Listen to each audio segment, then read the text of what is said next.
طالبانو ورونو دلته هغه یوه خبر لیکلی ده. ابن ابي دنیا نه یو حدیث نقل کړی، روح المانی د معاذ ابن جبل حدیث ده. یو سړی نبی معاذ ابن جبل وی ما نبی علیہ السلام ته شکایت وکړ، ورته مې چې دی د الله رسوله په ما دین د ډیر دین را باندې، وی ته خوښوي چې دا دین دی ادا سي؟ نبی علیہ السلام راته ما ورته ویلي وو، وی د سورت آل عمران دا 26 آیات اللهم مالک الملک تؤتی الملک چا باندې چې دین وي دا آیات ډیر وایي، الله عز وجل به مو دین ادا کی.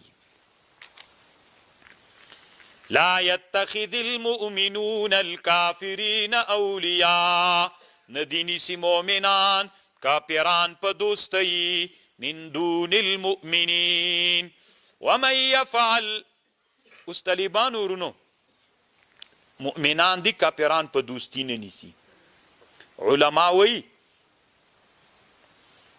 چې مشرک مسلمان را جګیږي له مشرک نه استعانت په مقابل د مشرک کې اخلي، دا څنګه ده؟ له یو کافر سره مونږ جنگ ده، له بل کافر نه استعانت و کومک د دغه کافر په مقابل کې اخلو، دا جایز ده. خو طالبانو د بغاتو په مقابل کې بیا جایز نه ده، د خوارجو د بغاتو په مقابل کې جایز نه ده. مونږ جنگ د باغیانو مسلمانانو سره ده.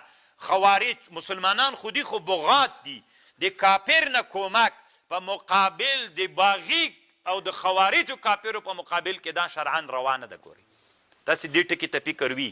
مثلا اسلامي نظام ده، هر اسلامي نظام ته طالبانو خوارج وي. خوارج اصل کې هغه چاته وایي چې د اسلامي نظام په مقابل کې راپورته سي، دی ته خوارجو بغات وي. دغه بغاتو خوارجو سره چې ته مقابله کوې د یو کافر مملکت نه استعانت و کومک اخلي د هغې په واسطه باندې. خبر باندې پوه شولې؟ ورکوي طالبانو کومک ترنه غواړي، د مسلمان باغي په مقابل کې د کافر نه کومک غوښتل ناروا ده. یا له هغوی سره استخباراتي معلومات شریکوي چې دا د تاسې په وطن کې دا باغي ده در وینیسئ. نه، طالبانو اسلام کې جایز نه ده، ولو که باغي ده خو بیا مسلمان ده، طالبانو تا ته شرعاً جایز نه ده. اما د کافر نه په مقابل د کافر کې موږ امریکا سره جنګ و، د وروس نه د وروس سره مو جنګ و، د امریکا نه استعانت و کومک غوښتل دا شرعاً جایز د جواز لري. خو طالبانو ورونو دلته بعضې احادیث متعارض راغلی دي، د دغې تطبیق علامه شهاب لکه بعضې احادیثو کې منع راغلی ده، تطبیق علامه شهاب الدین علوسی رحمه الله داسې کړی ده تطبیق چې ته د کافر نه کومک غواړې او ته ذلیل یې، دا کومک چې غواړې قومنده د کافر وي او ته د هغه د قومندې لاندې وي، نو استعانت له کافر نه په مقابل د کافر کې دوه صورته لري. یا به ته مسلمان ذلیل یې یا به عزتمند یې. که قومنده د کافر په لاس کې ولا نو کافر نه د استعانت په مقابل د کافر کې غوښته دا ناروا ده. او که ته عزتمند یې، قدرت دې درلوده، واک دې درلوده، د کافر نه استعانت په مقابل د کافر کې خو چې قومنده او عزت د تا سره بیا جواز لري، جایز ده. خبر پوهېږئ که نه؟ ومن يفعل ذلك فليس من الله في شيء.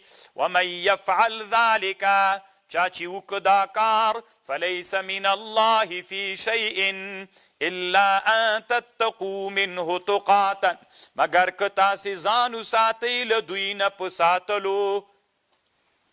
ويحذركم الله نفسه، ویروي الله تاسې له خپل نفس نه. والى الله المصير، الله لره ورګرځېدل دي. الا ان تتقوا تقاتا، طالبانو دا تقیه دی ته وایي. طالبانو علامه شهاب الدین علوسی دلته یوه خبر کړې، انسان د طالبانو دوه صورته لري. یو انسان ده له یو چا سره دښمني ده، له کافر سره دښمني ده. نو د کافر او د مسلمان چې په خپل مابین کې کومه دښمني ده دا د دین په بنا باندې دا دښمني ده. نو دغه دښمني که چېرته داسې چلو کفر په یوه منطقه باندې واکمن سو، نو هلته د دا او د هغه خو دغه دښمني د دین د وجې نه ده. نو ته دلته دین ته نه پرېښودل کېدلې، ته تقیه نسې کولی چې یعنې ووایې یو شی په زړه کې د بل شی دې جنه به هجرت کوي. یو که داسې و چې ضعیف ولې، ښځې و، ماشومان و، ړانده ول، بندیان ول، نو هغه طالبانو بیا پروا نه کوي که هغوی دلته واوسیږي تقیه وکړي شرعن پروا نه کوي. نو دا یو قسم ده. دویم طالبانو داسې تقیه ده چې د یو چا په مابین کې دښمني د دین د وجې نه نه په مالو په دولتو په دنیا باندې دښمني وي. نو که خبردار د طالبانو ورونو علما وایي چې دا کسانو چې مالو نفسو عزتو ابرو ته نو دوی دیم دلته نه اوسیږي له دې جې نه دې وځي. خو علما وایي چې په دې باندې دته ثواب شته که نه روح الماني د ثواب قایل نه ده. ګوره اوس د مسلمانو د کافر خو د دین د وجې نه ورانه ده. تا دین ته نه پرېږدي نو ته به ذاتي له دین نه تېرېږې، تا باندې هجرت واجب ده. اما که داسې یو جي ته لاړل چې هلته غله ول د تا عزت ابرو مال ته د خلکو تاوان رسو نو هغه تا سره چې وران و دین سره د وران نه و د تا عزت و ابرو مال ته تاوان رسو. دلته پاتې کېدل هم طالبانو جایز نه ځکه عزت و د مال د ټولو نه دفاع واجب ده. ووځه له دې جنه. خو که ووتلې دا هجرت دې وکړه په دې هجرت کې ثواب شته که نه روح الماني قایل د ثواب نه ده طالب.